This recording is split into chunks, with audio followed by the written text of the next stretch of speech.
세상을 살아가면서 가장 원하는 삶은 행복한 삶일 것입니다.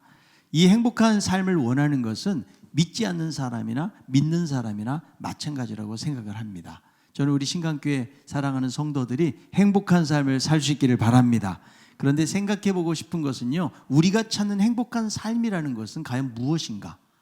세상에서 찾는 그런 행복을 우리들도 찾고 있는 것인가? 이런 부분들을 생각해 보기 원하는데요. 보통 사람들이 생각하는 행복이라는 것이 무엇입니까? 환경이 좋아지고 사는 것이 편리해지는 것이죠. 하는 일이 잘 되고 큰 걱정이나 근심이 없는 것. 한마디로 말하자면 외부적인 조건이 잘 갖춰지고 좋아지면 행복하다라고 생각을 하는 거죠. 그래서 그리스도인들조차도 이 행복을 주로 외부에서 찾고 이런 행복이 찾아오기를 기대하면서 살아가고 있다는 것입니다. 자, 그런데 환경적인 면에서 행복을 찾는다면 우리 그리스도인들은 행복해지기가 어려워요.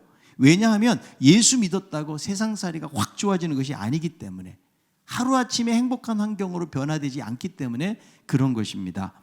믿는다고 우리가 기대하던 바대로 세상의 모든 일들이 술술술 잘 풀리는 것은 아니라는 거죠. 기도해도 힘들고 눈물 나고 여전히 고통스럽고 이런 시간들을 우리들은 경험하고 있는 것입니다. 예수 믿어도 힘든 것이 계속 있어요. 어렵게 느껴지는 것이 하루아침에 사라지는 것은 아니라는 것이죠. 여러분, 성경에서 증거하는 내용들을 보세요. 예수 믿어서 돈 잘 벌고 부자 되고 대박 나가지고 행복하게 살았더라, 이런 이야기는 성경에 등장하지 않아요. 오히려 예수 믿어서 고난받고 핍박당하고 이런 어려움을 당했던 말씀들이 많이 나오죠. 무엇을 의미하고 있는 것인가? 우리가 추구하는 환경은 외부적인 조건이 좋아져서 만족스러운 환경이 변해가지고 그것을 행복으로 여기고 있지 않다는 거죠. 그리스도인들이 찾는 행복은 세상적인 조건이 만족되어지는 행복을 말하는 것이 아니라는 거예요. 오히려 고난당하고 어려움 가운데 있지만 그 가운데서 낙심하는 것이 아니고 기뻐하고 감사하고, 그래서 여러분, 이 기쁨은 역설적인 기쁨, 역설적 행복이라고 말할 수가 있는 것이죠. 사도 바울이 감옥에서도 기뻐할 수 있는 이유가 무엇입니까? 주님 안에서 진정한 행복을 경험했기 때문에 그런 것입니다. 그래서 복음으로 살아간다는 것이 바로 이런 것이다. 복음으로 산다는 것을 번영이나 성공 위주로 이해를 하다 보면 어려움을 당할 때 크게 실망하게 되어지고 고난에 대한 하나님의 뜻을 잘 깨달을 수가 없다는 거예요. 이 뜻을 여러분, 우리가 잘 깨닫지 못하면 하나님이 우리를 사랑하고 축복하시는데 왜 고난이 나에게 있는 것일까? 왜 하나님이 이렇게 내버려 두시는 것일까? 우리가 이런 생각을 할 수가 있다는 거죠. 그래서 어쩌면 우리들도 세상에서 바라는 행복을 다 바라면서 그렇게 하나님께서 우리의 삶이 더 좋아지게 하실 것을 우리들도 기대하고 살고 있는지 모르겠어요. 세상에서 편안한 삶을 산다는 것 그 자체가 잘못된 것이 아니고요.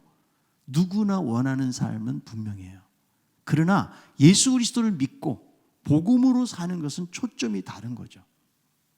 복음으로 살아가잖아요. 항상 따라오고 동반되는 것이 있는데 그것은 바로 고난이라는 거죠. 주님이 십자가를 지셨기 때문에 주님을 따르는 사람들도 필연적으로 십자가를 지고 따라가야 된다는 거예요. 여러분, 십자가를 진다는 것이 무엇일까요? 복음을 위해서 고난받는다는 그런 의미예요. 나에게 십자가는 좀 원수 같은 남편이 십자가고 시어머니가 십자가가 아니고 복음을 위해서 고난받는 것이 진정한 십자가라고 말할 수가 있는 거죠. 그래서 역사 속에서 믿음으로 살았던 사람들 보세요. 항상 고난이 동반되었어요. 복음으로 말미암아 고난을 받은 것입니다. 그래서 여러분, 우리들도 제대로 예수 믿고 복음 가운데 살기를 원한다면 우리 안에 결단이 있어야 돼. 내가 이제 고난받으면서 살아야겠다. 그게 성경적인 것입니다. 빌립보서 1장 29절.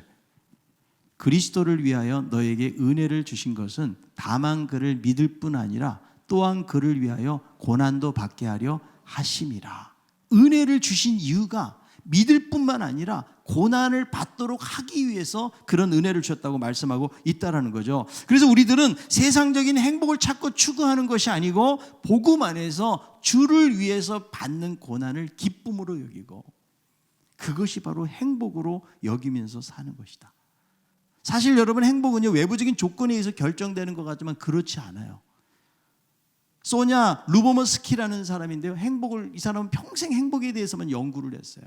그런데 정말 사람들을 행복하게 만드는 것은 환경적인 요인 이런 것들은 한 10%밖에 안 된다는 거예요. 나머지 90%가 다른 데서 그 사람의 행복을 결정하게 된다는 겁니다. 데일 카네기는 이렇게 말해요. 행복은 외적인 조건에 따라 결정되는 것이 아니다. 행복은 마음가짐에 달려있다. 내가 무엇을 소유하느냐, 내가 누구냐, 내가 어디에 사느냐, 어떤 일을 하고 있느냐에 따라서 행복과 불행이 결정되는 것이 아니고 그것은 내가 어떻게 생각하느냐에 달려있다. 그러니까 행복은 외부적인 조건에 의해서 만들어지는 것이 아니고 내면적인 태도라는 사실에 대해서 말하고 있는 거죠. 그래서 여러분 우리들도 생각이 좀 달라져야 돼요. 복음 안에서 고난받는 것이 행복이라고 여겨야 돼요. 아멘. 여러분 세상적인 행복을 추구하는 것이 목표가 된다면 누가 주님을 위해서 고난을 받겠어요? 누가 주님을 따라가겠습니까? 왜 제자들이 다 도망갔을까요? 그들도 여전히 세상적인 행복을 추구했기 때문에 고난 앞에서 다 도망갈 수밖에 없었다는 거죠. 주님은 우리를 위해서 십자가에서 고난을 당하시고 주님의 발자취를 따라오라고 말씀하셨는데 그것이 정말 복음으로 살아가는 그리스도인들의 진정한 모습인 것을 성경이 말씀하고 있는 것입니다. 베드로전서 2장 21절이에요. 이를 위하여 너희가 부르심을 받았으니 그리스도도 너희를 위하여 고난을 받으사 너희에게 본을 끼쳐 그 자취를 따라오게 하려 하셨느니라. 그 부르심을 받았기 때문에 이제 우리들은 주님이 가셨던 그 고난의 발자취를 따라서 주님을 따르는 삶이 정말 복음으로 사는 삶이라는 사실을 알 수가 있는 거예요. 그래서 이 고난에 대한 바른 자세가 없이는요 예수님을 바로 따라갈 수가 없고 고난 중에서 자기의 신앙을 지켜갈 수가 없습니다. 고난과 관련된 하나님의 구원의 섭리를 잘 깨달아야 고난에 대처할 수 있는 바른 자세를 취하게 되어지고 고난 받을 때에도 주 안에서 진정한 행복이 무엇인지를 깨닫게 되는 것입니다. 사실 사도 바울이 빌립보 교회를 향해서 기뻐하라 이런 메시지로 애정어린 편지를 썼던 이유가 무엇일까요? 그는 복음으로 사는 것이 무엇인지를 분명히 깨닫고 있었기 때문에 그런 거죠. 그래서 이 빌립보 서신의 처음 부분이 어떤 부분이에요? 빌립보 성도들을 생각하면서 감사의 기도를 드리는데 생각할 때마다 감사가 넘쳐난 거죠. 그리고 그들을 그리스도의 심장으로 사모한다고 하면서 영적 성장을 위한 기도 3가지가 있는데 지난주에 이 설교를 했기 때문에 아마도 지금까지도 기억을 잘하고 있으리라고 저는 믿고 있지만 3가지 기억나십니까? 첫째, 사랑이 풍성해지는데 지식과 총명이 더해지는 그 사랑이 풍성해지기를 위해서. 두 번째 무엇입니까? 지극히 선한 것을 분별하고 그리고 진실하여 허물 없이 그리스도의 날까지 이르는 것. 마지막 3번째는 의의 열매를 맺어서 하나님의 영광과 찬송이 되기를 원하는. 그래서 너무 사랑하는 마음을 가지고 빌립보 교회 성도들을 위해서 사도 바울이 이런 기도를 드리고 있는 거죠. 자, 이 빌립보 교회는 에바브로디도를 통해서 바울에 대한 소식을 듣게 되겠죠. 아마 걱정을 너무 많이 할 것 같아요. 이방인 선교를 위해서 부름받았던 지금 바울이 감옥에 투옥이 돼 있으니까 얼마나 걱정될까요? 하나님이 그토록 사랑하시고 중요하게 여기시는 이 사도가 손발이 묶여가지고 제대로 선교적인 활동을 할 수가 없는 것입니다. 어쩌면 이렇게 사도 바울이 감옥에 갇혀서 못 나오고 있는 것 하나님의 뜻과는 무관한 것으로 생각했을지 몰라요.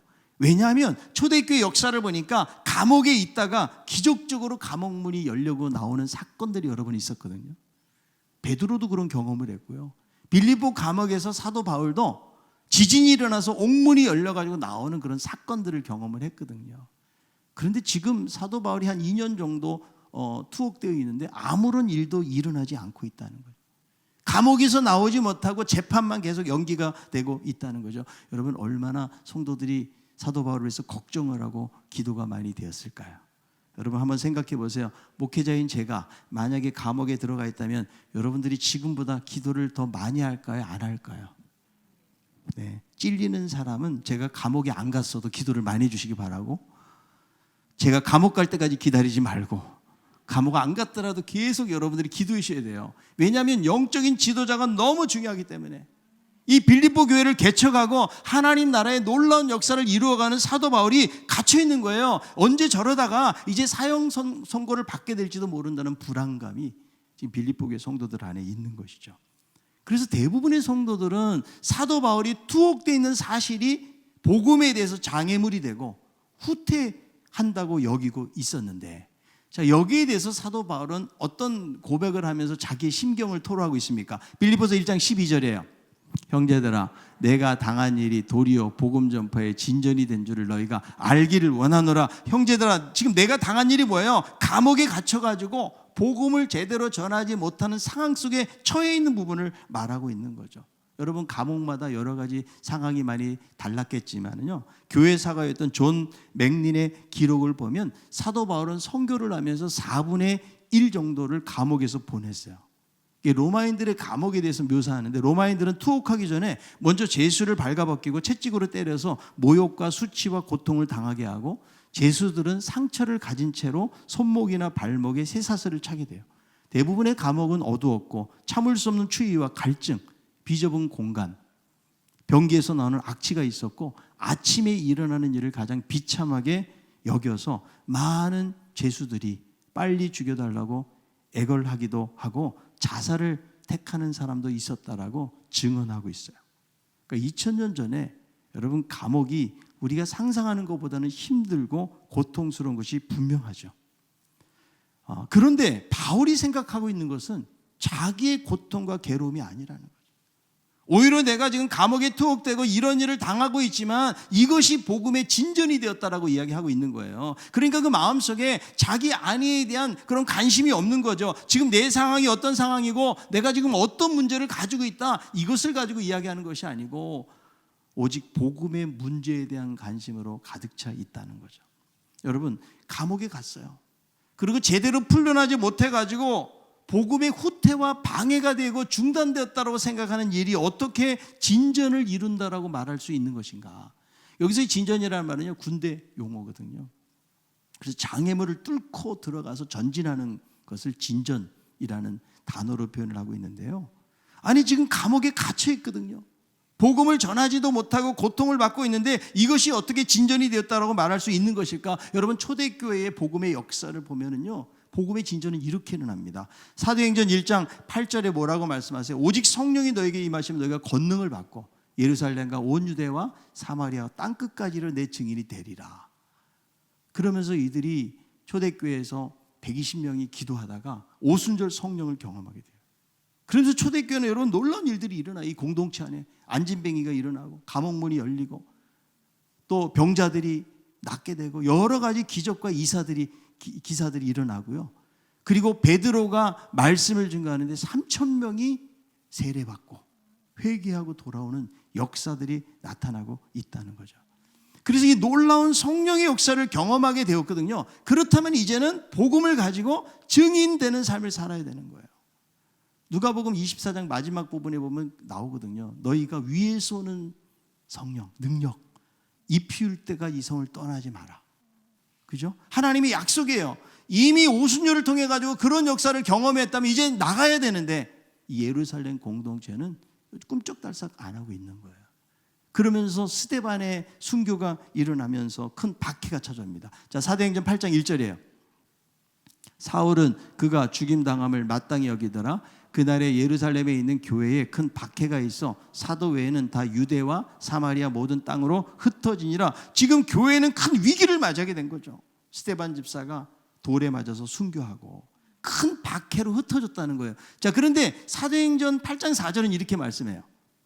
그 흩어진 사람들이 두루다니며 복음의 말씀을 전해요. 지금 핍박으로 교회의 큰 위기를 만나가지고 흩어졌는데 그 사람들이 땅끝까지 이르러서 복음 전하는 일들을 하는 거예요. 그래서 빌립이 사마리아 그 이방인의 땅에 가서 거기서 말씀 전할 때에 막 놀라운 일들이 거기서 일어나는 모습을 보게 되는데요. 순교당하고 박해받고 위기를 만나고 있지만 복음의 역사는 끝나지 않고 오히려 진전을 이루어가는 모습들을 우리가 알 수가 있는 거예요. 여러분, 이 복음의 역사는 가두어둘 수가 없는 거죠. 아무리 위기가 오고 고난이 와도 복음 자체에 놀라운 능력이 들어가 있다는 거예요. 아멘.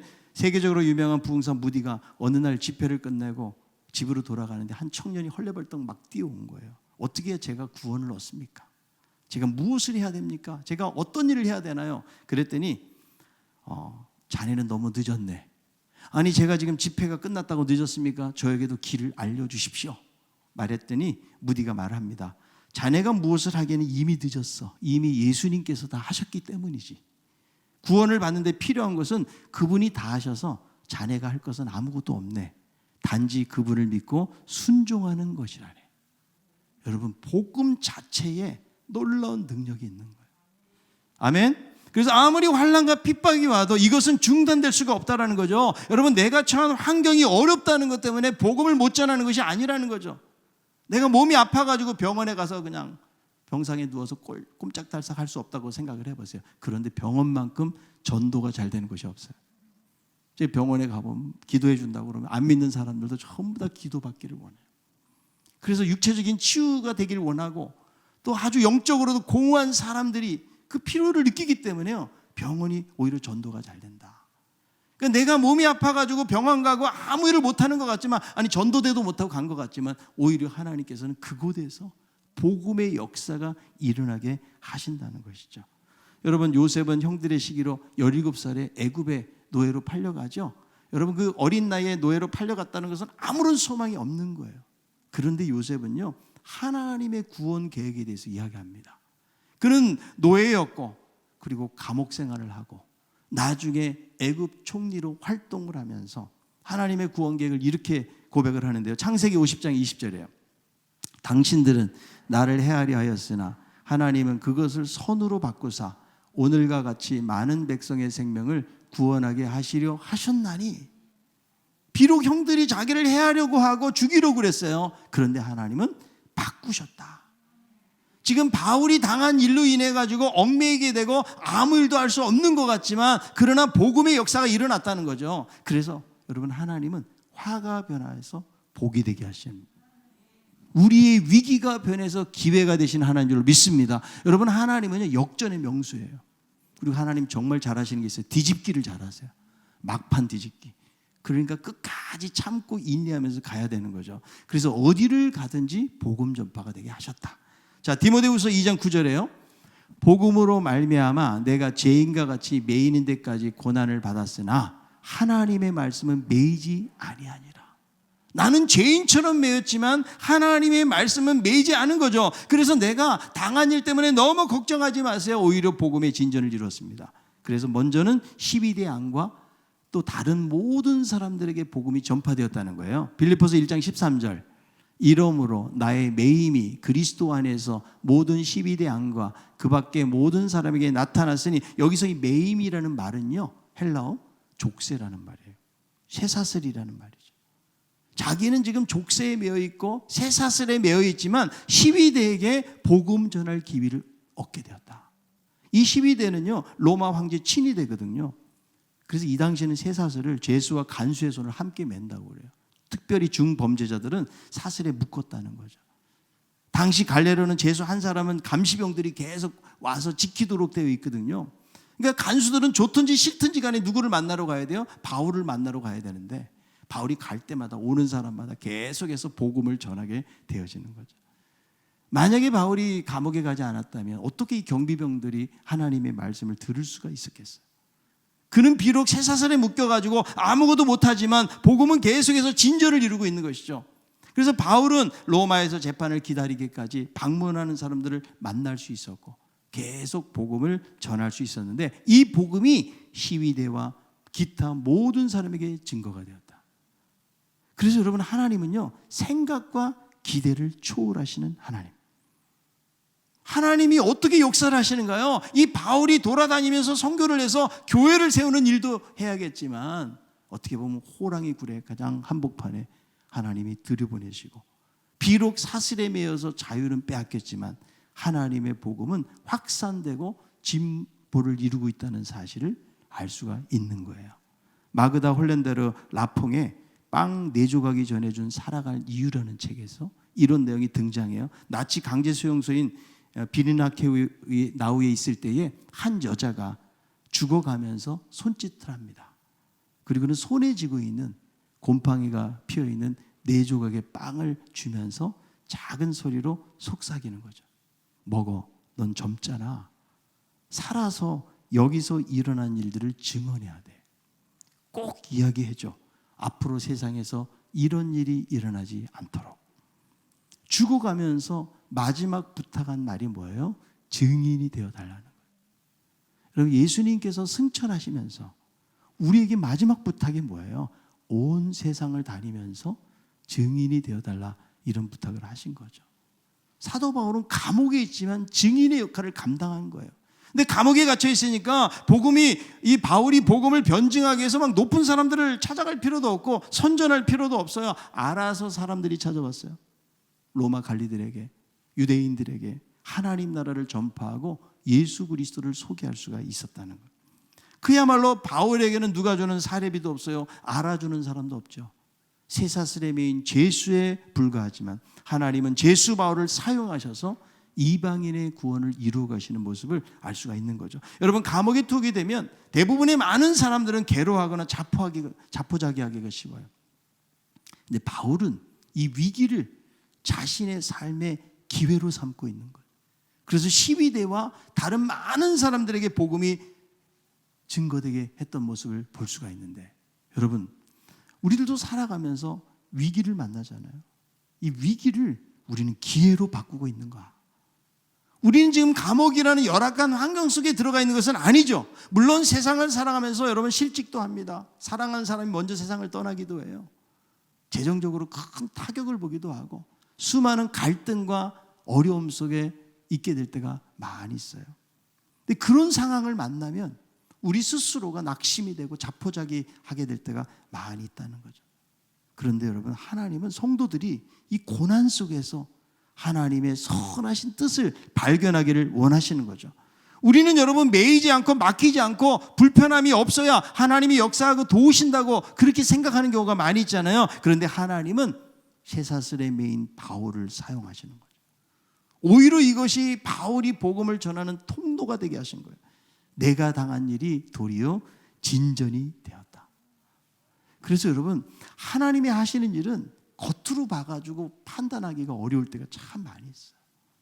사도 바울이 복음 전할 때 사도행전 23장에 보면은요, 바울을 죽이려고 했던 사람들이 많았어요.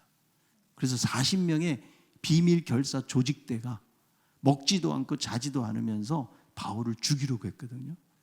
여러분, 바울이 혼자 가든가 아니면 선교 일행이 가다가는 다 죽을 수밖에 없어요. 어떻게 이길 수가 있겠어요? 그런데 천부장이 바울이 로마인인 줄 알고 총독 벨릭스에게 보내면서 군사들을 어떻게 준비하는지 아세요? 보병 200명, 기병 70명, 그리고 창병 200명. 총 몇 명이에요? 470명.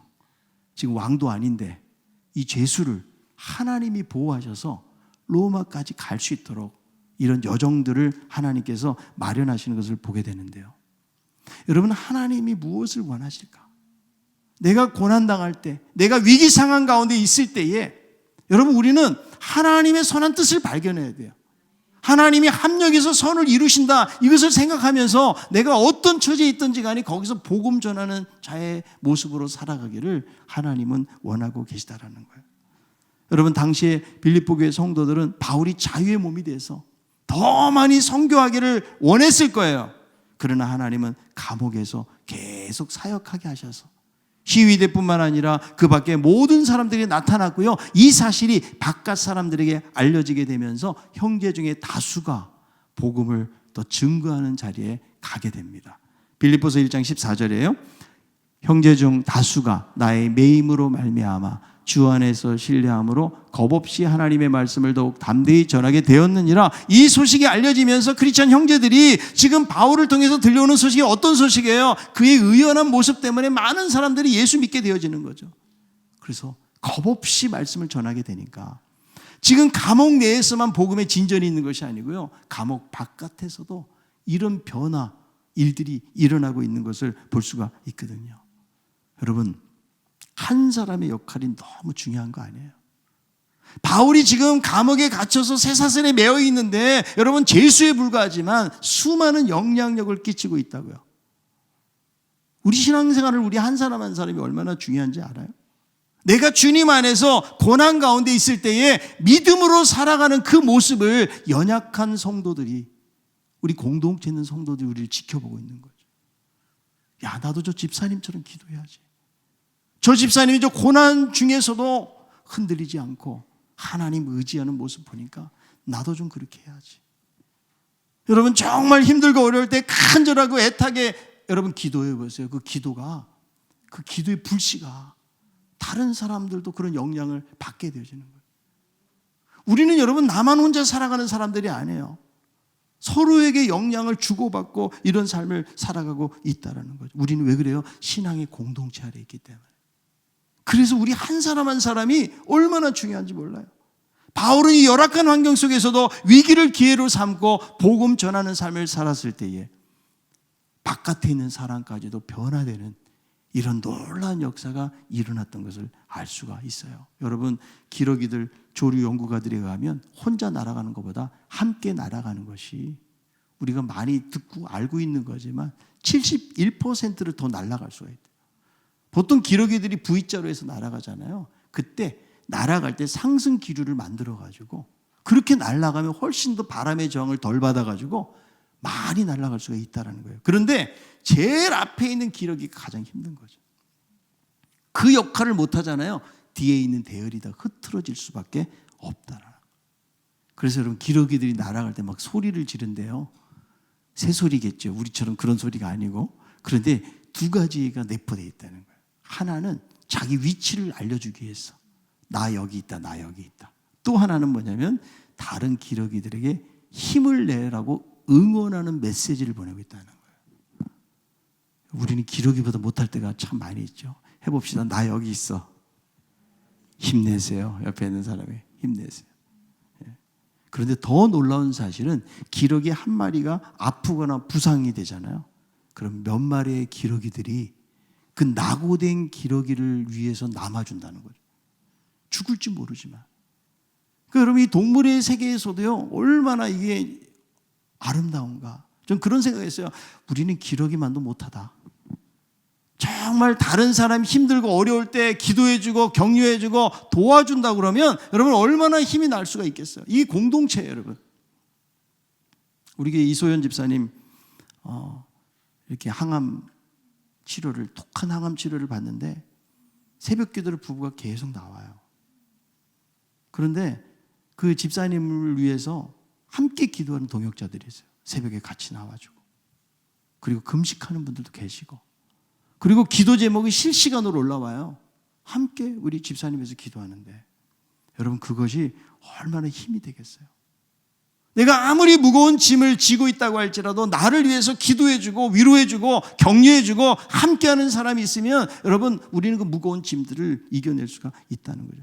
나 하나쯤이야 이런 생각을 여러분 버려야 돼요. 우리들은 다른 사람에게 영향력을 주는 사람들이에요. 여러분들이 직장에 있잖아요. 예수 믿는 사람 대표로 있는 거예요. 여러분들의 모습을 보면서 하나님이 어떤 분인지를 평가하고 오늘날 교회 예수 믿는 사람들이 어떻게 살아가는지를 다 그들은 지켜보고 있다고요. 여러분 가정에서 우리가 부모로서 자녀들이요 어떻게 예수 믿는 것인지 알고 있다는 거예요. 우리 엄마 아빠가 정말 고난당할 때도 늘 기도하고 늘 하나님 말씀 붙잡고 믿음으로 살아가는 것인지 아니면 맨날 그냥 교회만 가라고 뭐라고 그러는 엄마 아빠인지 알고 있어요. 우리는 실물 교육을 그들에게 하고 있기 때문에 우리의 모습이 얼마나 중요한지 몰라요. 여러분 감옥에서 무슨 일 하겠어요? 그런데 바울의 영향력은 오히려 감옥 바깥에 있는 사람들에게도 감동과 도전을 줄 수가 있었다는 거예요. 여러분 내가 집사라고 하면 신강교회 대표 집사가 되기를 바랍니다. 아멘을 크게 해보기를 바랍니다. 내가 대표 집사고 아니 한국교회 내가 대표라고 생각을 해보세요. 내가 권사님이 신강교회 대표 권사님일 뿐만 아니라 한국교회 권사님이 되고 내 장로님이 한국교회 대표 장로라 생각하면 얼마나 여러분 생각이 달라지게 될까. 기러기가 날아갈 때 가장 앞장서서 세찬 바람을 맞으면서 대열이 흐트러지지 않도록 그렇게 책임감을 가지고 날아가는 것처럼 사도 바울이 감옥에 매여 있지만 그는 세찬 바람을 맞으면서도 복음 전하는 사역들을 감당함으로 수많은 형제들에게 도전과 용기를 주었잖아요. 여러분 우리들도 나에게 맡겨진 자리를 잘 지키는 거예요. 그리고 힘들고 어렵다고 낙심하는 것이 아니고 우리는 복음에 합당한 삶을 사는 거예요. 그래서 많은 사람들에게 도전과 용기를 좀 줘야 되잖아요. 아니 예수를 수십 년 믿었는데 그렇지 않아요? 내가 가지고 있는 직분이 뭔데요? 그냥 교회만 왔다 갔다 하는 것이 우리가 사명 감당하는 것이 아니라고요. 나도 저 집사님 좀 닮고 싶어. 저 권사님의 기도를 좀 닮고 싶어. 저 고난 중에서 흔들리지 않는 저런 모습, 나는 정말 그분을 닮고 싶어. 우리 한 사람 한 사람이 그런 사람이 되어야 되지 않을까요? 여러분, 지금이 제일 어려운 때라고 그러죠. 여기저기서 낙담하고 힘들고 어렵다라고 말하는 사람이 많을 이때 우리가 어떤 사람이 되어야 돼요? 정말 복음과 함께 고난을 받고 도리어 나의 매임이 많은 사람들에게 복음의 진전을 이루었던 것처럼, 하나님, 내가 사업도 힘들고 직장생활도 힘들고 여러 가지 내가 많은 타격과 어려움 속에 살아가지만, 그러나 하나님이 이때도 하나님의 복음의 역사는 끊어지지 않아요. 여러분, 아무리 코로나가 강력하게 온다고 할지라도 복음은 매이지 않고 하나님의 말씀은 매이지 않아요. 여러분, 나에게 매임이 있고 매임이 불편한 것 같아도 오히려 매임 속에 주시는 은혜가 있어요. 그 은혜를 발견하면 우리는 여러분 행복하게 이런 사역들을 감당할 수가 있는 거예요. 그 매임 때문에 원망하고 불평한다면 하나님의 선한 뜻을 깨닫지 못해요. 하나님, 내가 비록 이 밑바닥 같은 이런 자리에까지 나아가지만, 그러나 여기서도 하나님의 역사는 흐르고 있는 거 아니에요? 하나님의 선한 뜻을 우리는 발견해야 돼요. 그래서 세찬 바람을 앞에서 맞으면서 나아가는 그 새처럼 우리들도, 하나님, 내가 이 신강교회가 하나님 이런 세상의 거센 풍랑과 바람 앞에서도 흔들리지 않고 주님 바라보고 복음에 대한 이 소망을 가지고 이것을 다른 사람들에게 증거하는 삶을 살아간다면, 우리가 예배당에서 자주 못 보고 많이 흩어져 있고 어쩌면 개인적인 삶 속에서 많은 어려움들이 우리에게 놓여져 있지만, 그러나 여러분, 하나님의 말씀은 중단될 수가 없어요. 계속해서 복음을 통해서, 여러분들을 통해서 하나님은 흘러가기를 원하시기 때문에, 하나님, 나를 이 마지막 때에 이 복음의 사도로 나를 사용해 주옵소서. 여러분, 이런 결단을 가지고 나아간다면 우리의 열악한 환경을 하나님 변화시키시고 우리의 매임 속에서 은혜를 주시고 하나님의 나라를 이루어 가실 줄로 믿습니다. 그런 은혜를 가지고 날마다 복음 증거하는 삶을 살아갈 수 있는 우리들 모두가 다 될 수 있기를 바랍니다.